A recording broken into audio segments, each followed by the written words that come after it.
સમાચારમાં આગળ વાત અરવલ્લીની મોડાસામાં સબરપુરના સ્થાનિકોનો વિરોધ, ગ્રામ પંચાયતનો પાલિકામાં સમાવેશનો વિરોધ। મોટી સંખ્યામાં સ્થાનિકો વિરોધમાં જોડાયા છે। પોલીસ અને સ્થાનિકો વચ્ચે ઘર્ષણ પણ થયું છે। ડીવાયએસપી સહિતનો કાફલો તૈનાત કરાયો છે।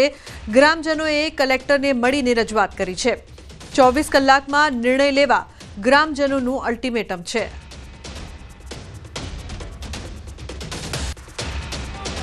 पंचायत में न भेड़वा माटे दरेक प्रजाने आह्वान कर्यु छे। एटले दरेक दूर दूर थी पधार्या छे।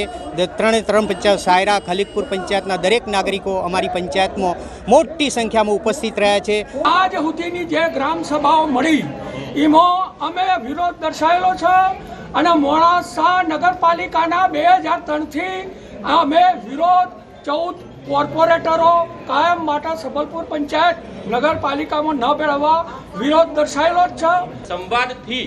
संवादिताथी આપણે એક સરકારમાં રજૂઆત કરી શકીએ અને એ રીતે આજે પ્રતિનિધિ મંડળ આગળ માનનીય કલેક્ટર સાહેબે આશ્વાસન આપ્યું છે અને મોડાસા નગરપાલિકામાં 3 ગ્રામ પંચાયતોને ભેટી દેવામાં આવી છે અને ખાસ કરીને સબલપુર ગ્રામ પંચાયતના લોકો દ્વારા તેનો વિરોધ કરવામાં આવી રહ્યો છે। દ્રશ્યો બતાવીશ ખાસ કરીને કે મોટી સંખ્યામાં રેલી સ્વરૂપે તેના દ્વારા વિરોધ કરવામાં આવ્યો છે। અગાઉ પણ વિરોધ કરવામાં આવ્યો હતો, પરંતુ જે વટહુકમ રાજ્ય સરકાર દ્વારા જાહેરનામું પ્રસિદ્ધ કરી અને ભેટી દેવામાં આવ્યું છે ગ્રામ પંચાયતો, તેના કારણે સબલપુર ગ્રામ પંચાયત 22,000ની વસ્તી ધરાવતી સૌથી મોટી ગ્રામ પંચાયત છે। અને આજે તમામ ગામના લોકો છે તે વિરોધ કરી અને પોતાને નગરપાલિકાથી દૂર રાખવા માગે છે અને તેમને જે ગ્રામ પંચાયતને નગરપાલિકામાં શહેરમાં ભેટી દેવામાં આવ્યું છે તેને સામે તેમનો વિરોધ કરવામાં આવી રહ્યો છે। ખાસ કરીને જિલ્લા કલેક્ટરને રાજ્ય સરકારને તેઓ કહી રહ્યા છે કે તેમને મોડાસા નગરપાલિકામાં સમાવેશ નથી થવું અને સાથે તેમને જે હાલ ગ્રામ પંચાયત છે તેમાં તેમને રાખવામાં આવે। હાર્દિક પટેલ, ન્યૂઝ 18 ગુજરાતી, અરવલ્લી। માં કેળાની ખેતી કરતા ખેડૂતોને રાતા પાણીએ રડવાનો વારો આવ્યો છે। ભારે વરસાદથી ટ્રાન્સપોર્ટની સમસ્યાના કારણે આણંદ અને પેટલાદના કેળાનો તૈયાર પાક ફેલ ગયો છે। યુપી, દિલ્હી, પંજાબ, રાજસ્થાનમાં ભારે વરસાદના કારણે વાહન વ્યવહાર ખોરવાયો છે, જેને કારણે આ રાજ્યના વેપારીઓ કેળાની ખરીદી કરવા આવ્યા નથી, જેથી કેળાનો ભાવ તળિયે બેસી ગયો છે। ખેડૂતોને મોટું આર્થિક નુકસાન સહન કરવાનો વારો આવ્યો છે। કેળાના એક મણના 350 થી 400 રૂપિયા હતા, તે 80 રૂપિયા થઈ ગયા છે।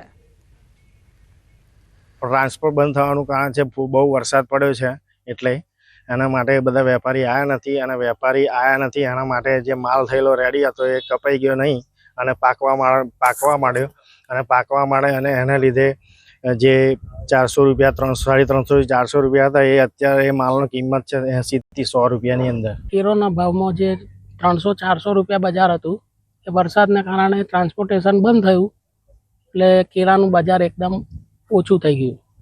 હવે કેરાનું બજાર તૂટ્યું એટલે વેપારીઓ જે રસ્તાને લીધે કોઈ આયા જ નહીં ગામમાં, એટલે બજાર એકદમ 70-80 રૂપિયામાં કેરું માંગવા તૈયાર થયા, એટલે ખેડૂતોને ભારે નુકસાન થયું છે। તો કેળાની ખેતી કરતા ખેડૂતોને મોટું આર્થિક નુકસાન છે તે થઈ રહ્યું છે। ટ્રાન્સપોર્ટની સમસ્યાના કારણે તૈયાર પાક ફેલ। ઉલ્લેખનીય છે કે યુપી, દિલ્હી, પંજાબના વેપારી ન આવ્યા ખરીદી માટે કેળાના એક મણના ભાવ 70 થી 80% ઘટાડો જોવા મળી રહ્યો છે। તો કેળાની ખેતી કરતા ખેડૂતોને મોટો આર્થિક ફટકો, આર્થિક નુકસાન છે તે થઈ રહ્યું છે, જેના કારણે તેઓ ચિંતિત છે। ઉલ્લેખનીય છે કે યુપી, દિલ્હી, પંજાબના વેપારીઓ આવતા હોય છે, પરંતુ આ વખતે તેઓ ખરીદી માટે આવ્યા નથી। બનાસકાંઠાના પૂર પ્રકોપના 9 દિવસ બાદ કોંગ્રેસ પ્રદેશ પ્રમુખ અમિત ચાવડાએ પૂરગ્રસ્ત વિસ્તારની લીધી મુલાકાત। સુઈગામના ભરડવા, મોરીખા સહિતના ગામોની મુલાકાત લીધી। સાંસદ ગેનીબેન ઠાકોર, પૂર્વ ધારાસભ્ય ગુલાબસિંહ રાજપૂત સહિતના કોંગ્રેસના આગેવાનો પણ જોડાયા। પૂરગ્રસ્ત વિસ્તારોમાં અસરગ્રસ્તોને પડતી હાલાકી અને મુશ્કેલીનો પણ તાગ મેળવ્યો। અનેક વિસ્તારોમાં હજુ પણ જળબંબાકારની સ્થિતિ જોવા મળી રહી છે। કચ્છમાં શિક્ષકોની ઘટ અંગે વિરોધ, મુન્દ્રાના મોખા ટોલનાકા પર ચક્કાજામ।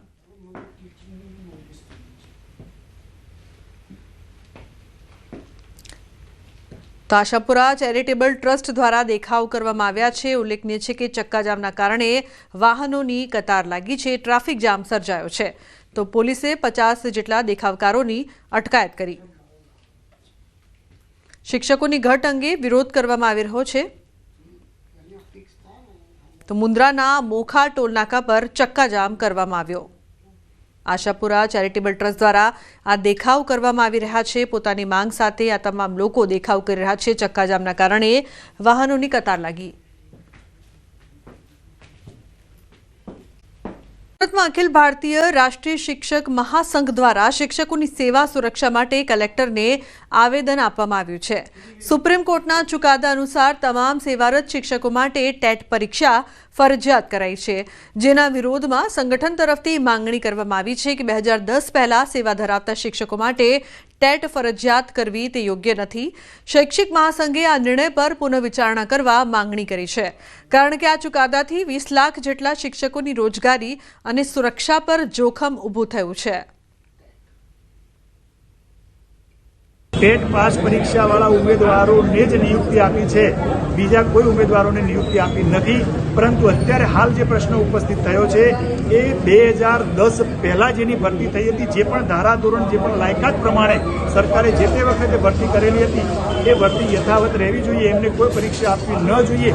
એ માટે પ્રધાનમંત્રી શ્રી દરમિયાનગીરી કરે, વિનંતી કરે, એ માટે સમગ્ર ભારતની અંદર અમારા સંગઠન મારફતે પ્રધાનમંત્રીને વિનંતીનો પત્ર કલેક્ટર મારફતે પહોંચાડવા માટે તમામ કલેક્ટર કચેરી આવેદનપત્ર આપવા માટે મિત્રો એકઠા થયા છીએ। ગુજરાતમાં આશા વર્કર બહેનોનો હલ્લાબોલ। દસક્રોઈ તાલુકાની આશા વર્કર બહેનોની હડતાળ, ફિક્સ વેતન અને કાયમી કરવાની માંગ, સમય મર્યાદા પણ નિર્ધારિત કરવાની માંગ કરવામાં આવી છે। 200થી વધુ બહેનોએ જિલ્લા પંચાયત કચેરી ખાતે આવેદનપત્ર આપ્યું છે।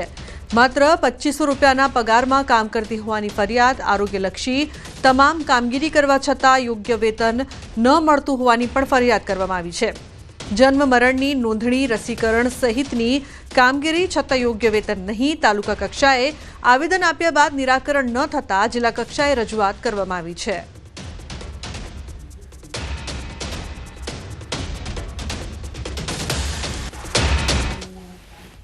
અમે છેલ્લા 17 વર્ષથી આશા વર્કરનું કામ કરીએ છીએ। ફક્ત 2 થી 2.5 પગાર લઈને અમે અત્યાર સુધી કામ કર્યું છે। અમારે ફિક્સ વેતન જોઈએ અને અમને કાયમી કરો, બસ આ જ અમારી માગણી। આરોગ્યની તમામ કામગીરી અમને આશા વર્કરમાં સોંપવામાં આવે છે અને એટલું વેતન મળતું પણ નથી અમને। 2500 રૂપિયા મળે, એમાં 2500 રૂપિયામાં સવાર 9 વાગ્યાથી 5 વાગ્યા સુધી બેસાડે છે। આ કામગીરીમાં આમાં કેવું છે, PMJYના કામ કે કાઢો તો જ આશાબેન ઇન્સ્ટિટ્યૂટ મળશે। TBની કામગીરી બધું પત્તા હવે છેલ્લે એવું આવ્યું છે કે હવે ENC PNCની વિઝિટ એમના પિયરમાં જઈને કરવાની। આ ENC PNCમાં અમારે PNC વિઝિટ અમને 250 રૂપિયા મળે। હવે એમાં અમે ભાડા ભરીને જઈએ તો અમારે ઘરની અંદર ઉમેરવાના થાય। NSUIનો ઉગ્ર વિરોધ। વિદ્યાર્થીઓના હોસ્ટેલ અને પીવાના પાણી મુદ્દે વિરોધ કરવામાં આવ્યો। કોરોના પછી હોસ્ટેલ શરૂ નહીં કરવામાં આવી હોવાનો આક્ષેપ કરવામાં આવી રહ્યો છે। 3000થી વધુ વિદ્યાર્થીઓ ગુજરાત કોલેજમાં અભ્યાસ કરે છે। કેમિસ્ટ્રી બિલ્ડિંગની ખરાબ હાલત હોવાના કારણે તે બંધ હતું। ત્યાં કોઈ જ કામ કર્યા વિના ગુજરાત રાજ્ય ગ્રંથાલય શરૂ કરી દેવાનો પણ આક્ષેપ કરવામાં આવ્યો છે।